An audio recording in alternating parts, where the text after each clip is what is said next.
Thank you, Mr. President-elect. Muchísimas gracias, presidente electo. Matt y yo, de verdad, nos disculpamos por nuestra falta vergonzosa de español. Vamos a tener que hacer esto en español, pero apreciamos que estés aquí. Como lo dijo Matt, te hemos conocido por mucho tiempo, siempre has sido muy amable con nosotros, aunque no necesitabas hacerlo, y para nosotros siempre eso es la muestra de un gran hombre. Muchas gracias, señor. La primera pregunta, una pregunta muy sencilla. ¿Qué se siente ser electo presidente de una nación? Bueno, creo que es la responsabilidad más grande que uno pueda aspirar a tener. Pero debo decir que yo veo esto como un gran reto. El día de la elección yo estaba con mi familia, estaba con mi esposa, estaba con mis hijos. Y ellos vinieron a donde yo estaba, me abrazaron y me dijeron, ¿cómo te sientes? Yo les dije, siento que tengo una gran responsabilidad porque esta ha sido una campaña impresionante. Caminamos el caminar, hablamos el hablar, nos conectamos con la gente, logramos el apoyo de ellos y ahora mi más grande reto personal y espiritual es lograr que Colombia se una bajo un solo propósito. Ahora, tendremos diferencias, por supuesto, y vamos a encontrar debates. Vamos a tener debates agitados políticos, pero yo creo que ahora con esta nueva generación que está entrando al gobierno es la oportunidad de construir felicidad con un futuro en común. Así que para mí, ser electo presidente, eso significa un gran reto y lo he tomado con mucha humildad, pero también con la mayor devoción, y es entregar mi vida por el pueblo colombiano.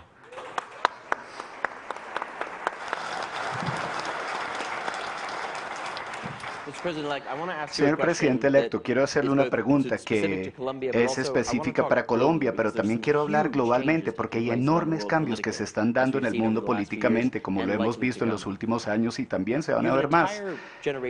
Durante toda una generación de jóvenes que vemos aquí en Colombia no conocen cómo era Colombia 20 años atrás, 25 años atrás, 30 años atrás, y creo que una cosa que hemos hablado es la transformación tan grande que está viendo este país, pero ¿cómo usted, tanto como candidato y ahora como presidente, cómo le habla a ellos para que entiendan cómo la perspectiva histórica, para entender el por qué usted maneja políticas de la manera que lo hará y también cómo ve que los jóvenes jugarán un papel político globalmente? Permíteme iniciar diciendo que cuando inicié la campaña, yo también era profesor universitario y he sido profesor universitario por muchos años de mi vida y yo lo disfruto mucho. Yo siempre entré en conversaciones agitadas con algunos de mis estudiantes, pero siempre traté en esas conversaciones nunca patrocinar, nunca darles cátedra en el sentido de que yo sé cómo eran las cosas antes y ustedes no, porque no creo que ese es un buen ángulo con los jóvenes. Lo que necesitamos para poder construir con ellos es un sentido de responsabilidad y qué es lo que ellos van a hacer para el futuro. Tenemos algo por corregir en Colombia, yo creo que también se ve en Estados Unidos, y es que la historia se enseña muy bien, y cuando los términos presidenciales terminan, hay mucha historia, y bueno, muchos historiadores resultan analizando y recreando lo que sucedió, evaluando lo que pasó. No lo tenemos y deberíamos tenerlo, con el fin de que los jóvenes puedan saber cómo era el país 10, 15, 20, 50, 100 años atrás. Pero eso es algo que toma tiempo y mientras tanto tenemos que motivarlos a entrar en acción, tenemos que motivarlos para que participen en política, para que participen en innovación social, y eso es algo que yo trato de hacer como candidato y voy a tratar de hacerlo como presidente. Hoy yo anuncié un nuevo ministro, él tiene 33 años de edad, él nació en La Guajira, en uno de los estados más pobres de Colombia. Él fue educado como economista en una universidad pública, el mejor estudiante de su promoción, seleccionado como el mejor estudiante de Colombia en ese año en el que él se graduó. Él ganó becas para estar en la Universidad de Columbia. Él ha tenido toda una vida académica, pero también como gerente. Y la manera correcta de motivar a los jóvenes es empoderándolos.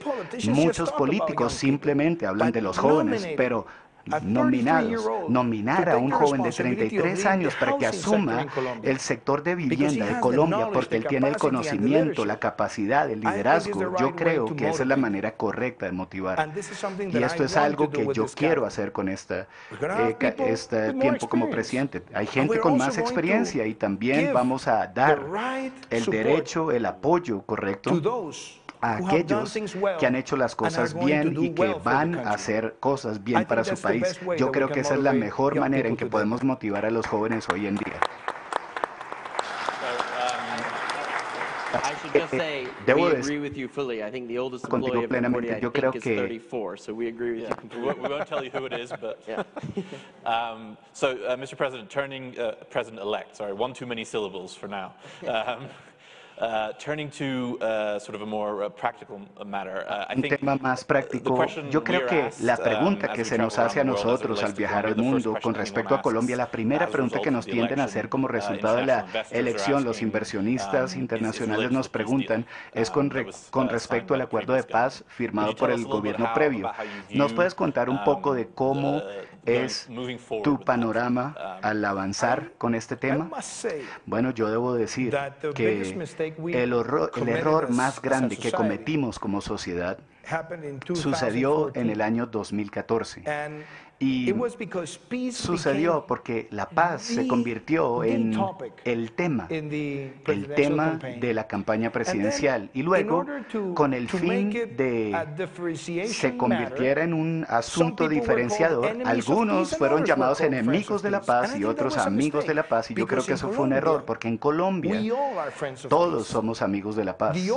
Los únicos que han rechazado la paz son aquellos que han estado en la violencia por años, que han tratado de justificar su punto con asesinatos, extorsiones y matanzas, pero todos queremos la paz. Y como yo lo dije en mi intervención, lo que necesitamos encontrar, lo que tenemos que arreglar, sintonizar, es que perdimos una oportunidad después del plebiscito del año 2016, porque después de los resultados fue una gran oportunidad de construir un consenso nacional para todos unirnos en lo que todos podemos ver como paz. Y si me preguntas hoy, ¿qué quiero hacer? Yo quiero construir este acuerdo nacional que sea basado en cosas que son bien concretas y muy necesarias. Que si Colombia tendrá una paz sostenible teniendo más de 200.000 hectáreas de cultivos de coca cuando en el 2012 teníamos menos de 50.000 hectáreas, obviamente no, tenemos que arreglarlo ahora. Y la mejor manera de arreglarlo es mirando hacia el futuro, siendo muy claros de que el narcotráfico ya no va a ser un crimen conexo a los crímenes políticos y con la posibilidad de tener amnistías. Así que tenemos que empezar ahora.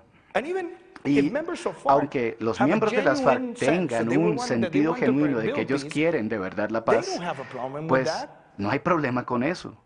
Entonces es algo que es muy concreto. Lo segundo, cuando hablamos acerca de cultivos legales, tenemos que sea obligatorio la erradicación de la sustitución. Eso no quiere decir que vamos a rechazar que la gente quiera voluntariamente hacer sustituciones, pero tiene que ser obligatorio por principio. Si hay armas ocultas o bienes que están ocultos, lo que esas cosas quieren decir es que las víctimas han sido como ignoradas, han sido como saltadas, han sido afectadas. Lo que yo estoy diciendo es que si tienes bienes que debiste haber entregado para reparar las víctimas, debes sufrir un castigo severo, igual con armamento, porque supuestamente debían ser destruidas para nunca ser usadas en contra de los colombianos. Así de que si esas armas están ocultas, tenemos que ser efectivos en la manera de sancionar. Y entonces, el último punto, y yo sé que este es el más sensible de todos, es que yo no estoy en contra de que tengamos una justicia transicionaria, pero la justicia transicionaria requiere un castigo equitativo y verdad y reparación. Y si tenemos gente en el Congreso que ha sido condenada por crímenes de lesa humanidad, ¿cómo se sentirán las víctimas? Así que mi punto es, si algunas personas son sancionadas por crímenes de lesa humanidad, deben salir del Congreso y el partido puede asignar a otra persona que no tenga deudas con la justicia. Esos 4 elementos no son para destruir los acuerdos, sino para corregir el pasado, para edificar un futuro. Y yo quiero llamar a la sociedad colombiana a construir ese acuerdo. Y si lo hacemos, yo creo que debemos enfocarnos en el siguiente paso, y es la implementación, cómo derrotamos el narcotráfico, cómo obtenemos recursos de financiación pública para proyectos sociales en las áreas que han sido afectadas por la violencia. Ese es el tema, corregir el pasado para edificar un futuro.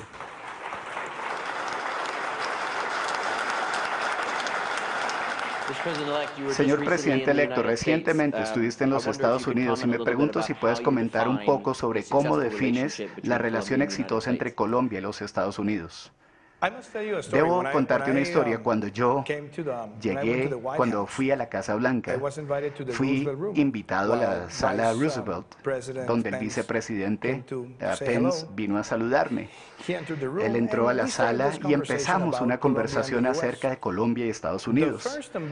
El primer embajador que los Estados Unidos tuvo en Colombia llegó a ser presidente de los Estados Unidos. Su nombre fue William Henry Harrison. Y él murió unos pocos días después de llegar al oficio porque se demoró mucho en el discurso. No creo que eso me vaya a pasar a mí, pero se demoró demasiado y en ese clima tan frío. Y yo dije al vicepresidente Mike Pence, le dije que el primer presidente colombiano fue en la década de los 30.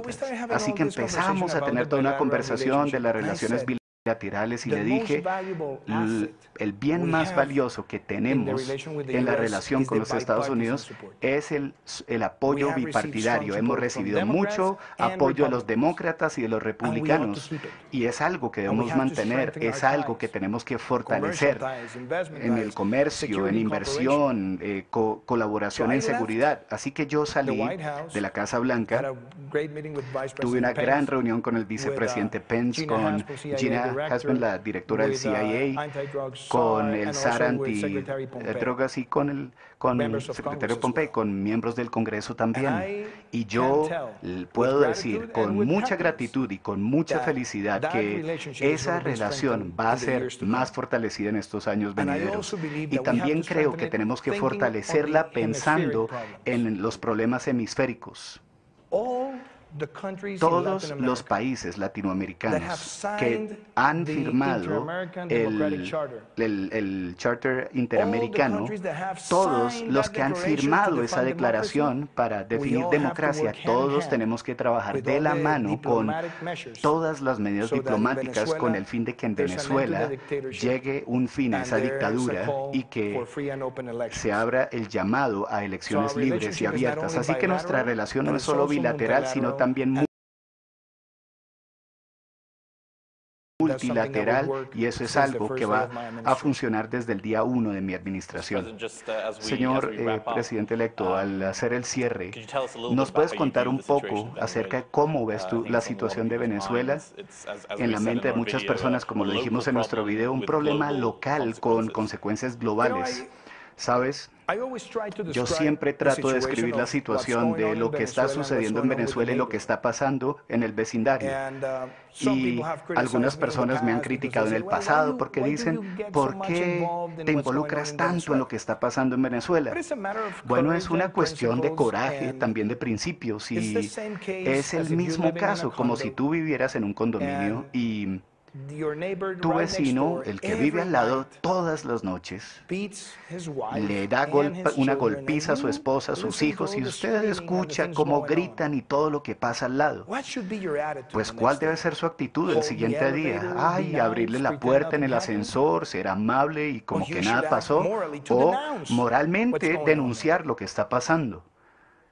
Por muchos años me impresiona que muchos países en Latinoamérica vieron cómo la democracia se derrumbaba día a día y nadie decía nada. Pero no solo eso, crearon una institución como UNASUR para tratar de legitimizar ese gobierno.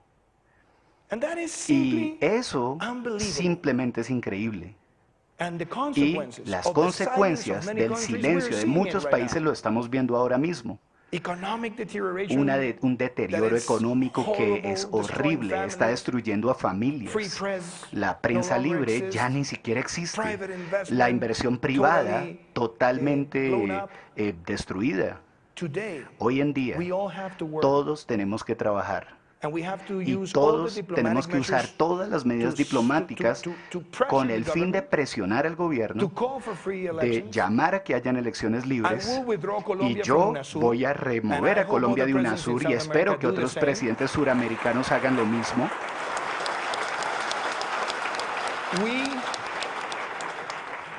Tenemos que respaldar lo que está haciendo el secretario de la OES para denunciar esos crímenes en contra de la humanidad. Y ese es nuestro deber, ese es nuestro llamado. Y obviamente, con el pueblo venezolano, tenemos que ser generosos, abiertos. Pero estoy totalmente seguro de que una vez haya transición hacia elecciones libres y haya una transición para recuperar la inversión en Venezuela y que se desarrolle la economía, esa oportunidad se va a abrir para nosotros también. Muchísimas gracias, señor. Y muchísimas gracias nuevamente por venir y unirte a Concordia de las Américas. No, muchísimas gracias a ustedes. Y por favor, quiero hacer un anuncio, si me lo permiten, discúlpenme. ¿Puedo? Claro, sería un gusto. Bueno, yo estoy aquí, me siento tan feliz de estar aquí en Concordia, veo tantos amigos, pero yo quiero decir esto y lo quiero decir en español. Quiero, acá en este gran encuentro de Concordia, anunciarle a los colombianos que vamos a tener un nuevo ministro de Defensa. Un ministro de Defensa con una gran experiencia gerencial, con un gran amor por Colombia, una persona que le ha servido a muchos sectores de nuestro país, que tiene carácter, que mira a los ojos, que es transparente y que me va a acompañar por la recuperación de la seguridad, y es el doctor Guillermo Botero, que está presente aquí con nosotros.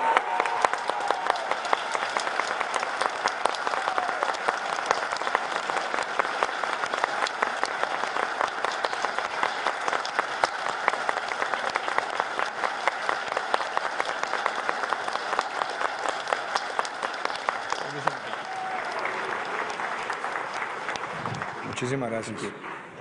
Thank you so much. Thank you. That was good.